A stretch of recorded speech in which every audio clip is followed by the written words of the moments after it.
been closer to World War III than we are today under Joe Biden. A global conflict between nuclear-armed powers would mean death and destruction on a scale Damn, that's what I come back to. in human history. It would be. Welcome to Pegasus vs. the World, where we take on challenges, trending topics, comedy, and some travel. City boy! City boy!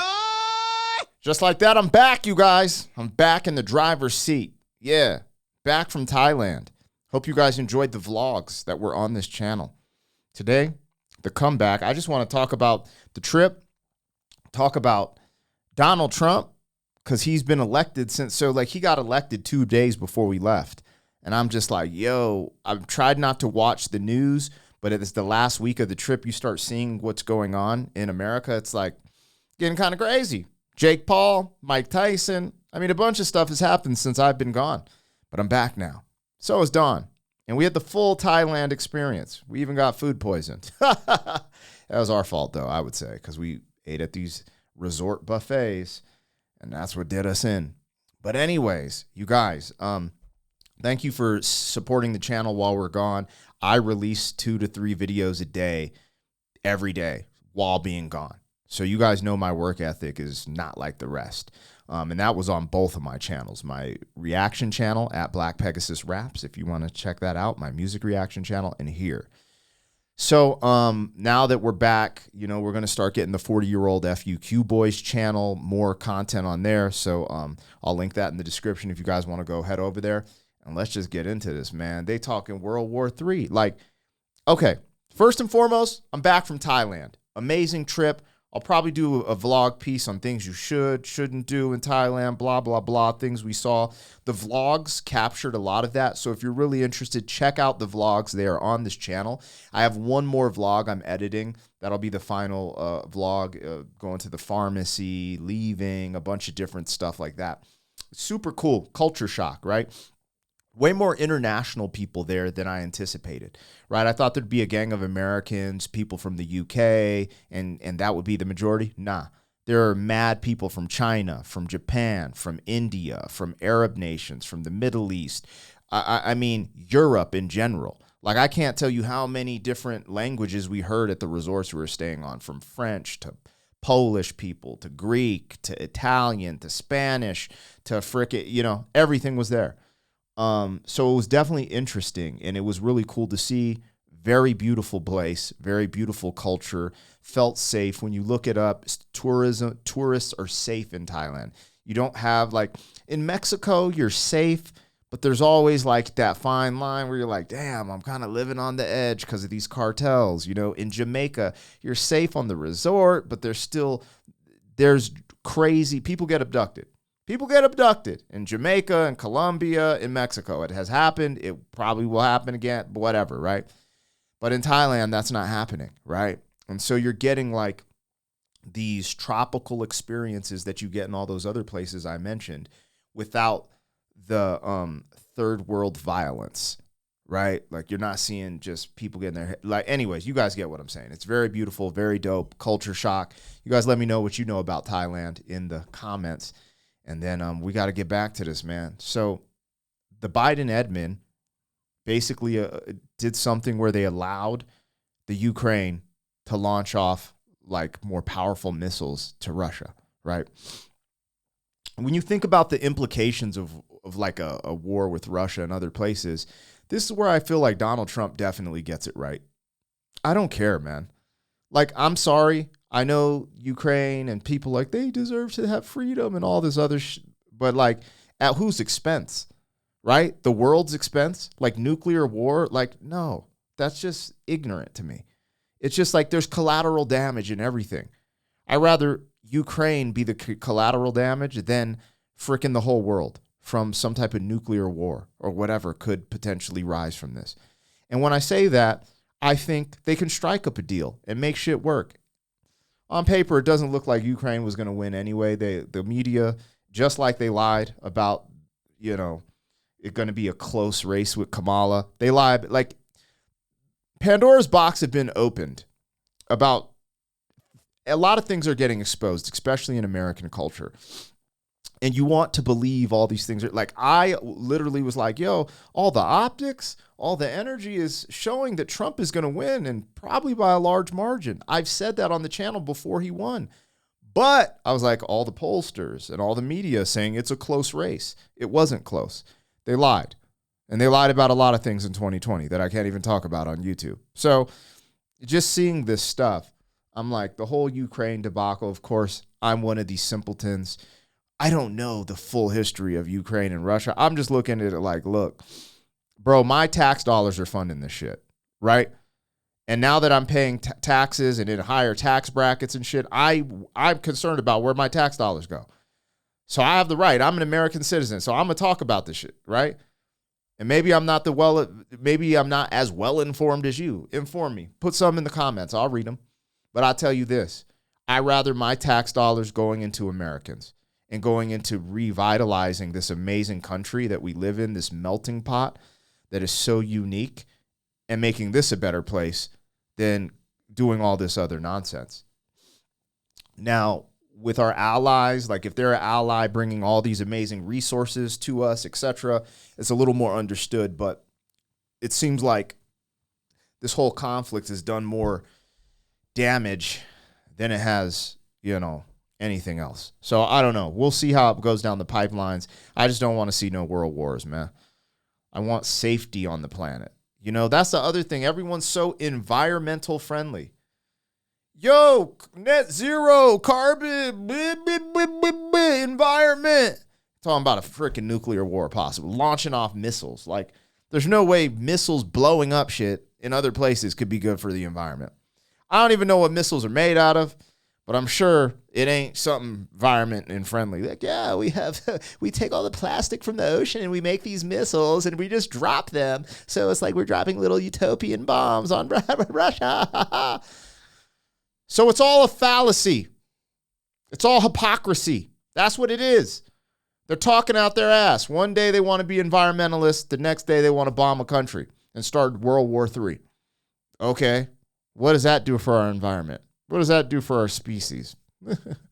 Anyways, I'm a simple man. I like beans and rice. This is a simple take, right? Common sense take. War is not good, you guys. Ever.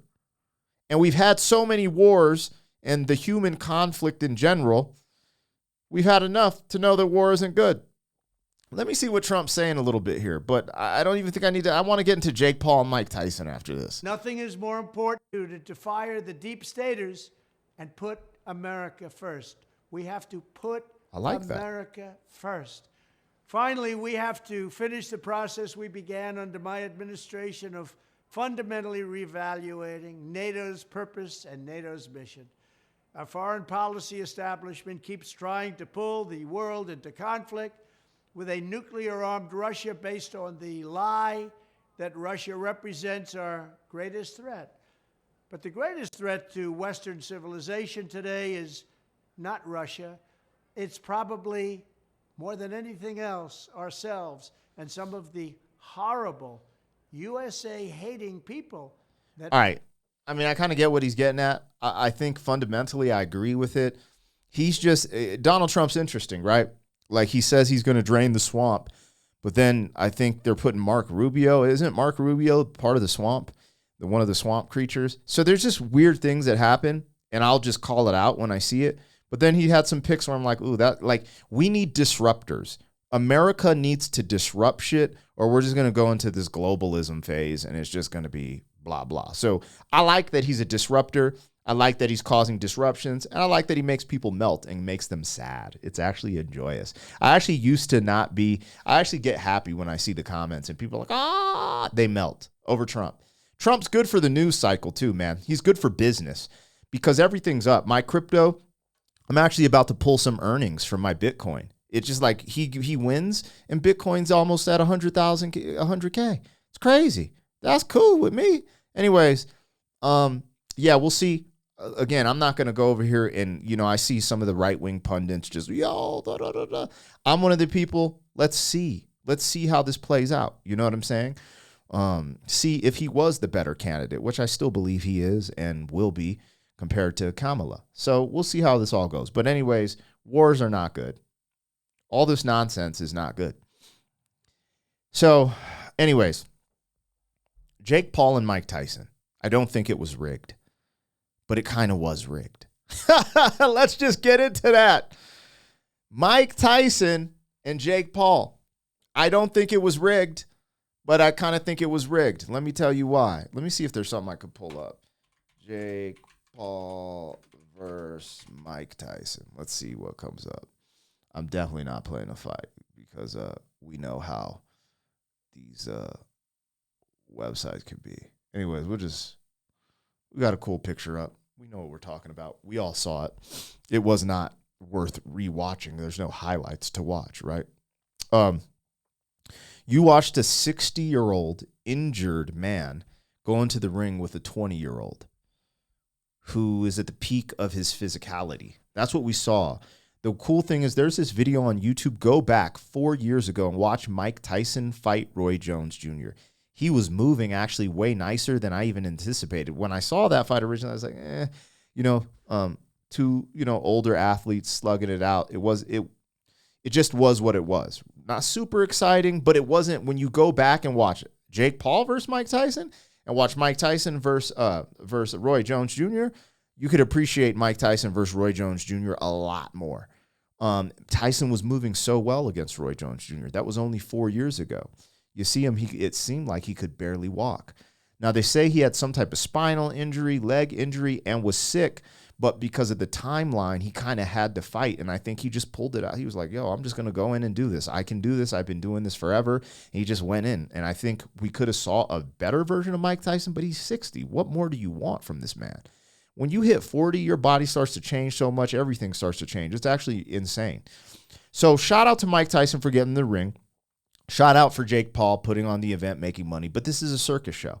This is a circus show, and the more I guess we watch it, the more circus events we're going to get. So I don't know. If you like the circus, you're in for a treat. If you don't, this could be potentially the downfall of boxing in the sense of like real fighters making real money, because everyone's watching the circus show instead. I feel like Jake Paul could have potentially knocked out Mike Tyson or maybe hurt him. I felt like there was moments in the fight he could have hit the accelerator and he decided not to. That's where I think the fight got kind of rigged. But I think they're friends and Jake Paul didn't want to knock out his friend. That's what I think. That's what I honestly think of the fight. So I think it could have been rigged in that way. Like if you wanted one of them to get knocked out, from everything I saw, it did seem like there was a moment where Tyson lost all his gas. And knowing how young Jake is, he could have put on the accelerator and probably finished the fight, is what I believe. But I believe he didn't finish the fight because of, their friends. He knew he was old. I mean, come on, man. You've seen how Mike Tyson would like. If you could see it as a viewer, when you're in the ring, you can see it. You're like, ooh, why is he moving like that? And that's the other thing. You guys got to realize when you're in the middle of a combat sport, you're thinking. You don't just go into like. Sometimes you can go into this laser focus, but when you're comfortable in there, you're thinking, you're like, you're just processing. You start processing like, oh, he's moving this way. Da, da, da. You're seeing different things. It's not like you can't see the outside world. So I know he saw it. So anyways, that's my take on that. I am just sitting down at the desk for the first time. This is my first recorded video back. I'm going to do this reaction to Ren today and do some comedy reactions that were requested while I was gone. But yeah, I'm back, you guys. Let me know what you think of this whole Donald Trump, because he ain't even president yet. He ain't even president, and he's ready to go in. So I'm ready to see him get in there, see what if he makes any changes that we talk about, or are we going to have a, just see what's up, man. But I'll tell you, by the signals of Bitcoin and the markets, like it's good signals for business, but we'll see. Can he keep that going? People will be like, oh, Biden handed him that over. Biden's been building it for this. I'm like, bro, like I was in a text, I probably through Coinbase, and the whole crypto community was basically like, yo, Trump is going to be good for crypto. And they had a whole network of text messages kind of implying that. So you kind of knew all the crypto people were voting for Trump. And then when he gets in, what happens? It goes off the rails. So there's just a lot going on with this election. We'll see how things pop off. People get crazy under Trump, but I'm just trying to get this bread. I think there might be a little more breathing room. And if you are going to get your bread, if we have to go through another 4 years of like Obama style term or a Biden term, they're going to keep you on your neck. That's all those terms were harder financially for me. But during the Trump era, it wasn't. So I'm hoping same thing, get a little breathing room to get this money and really go ham and set up my future and my family, you know? But we'll see. Can't depend on politicians. You got to depend on yourself, your grind, and your hustle. No one's coming to save you. And, yo, I'll see you guys on the channel. I'm back, baby. I'm back. Damn. City boy, city boy.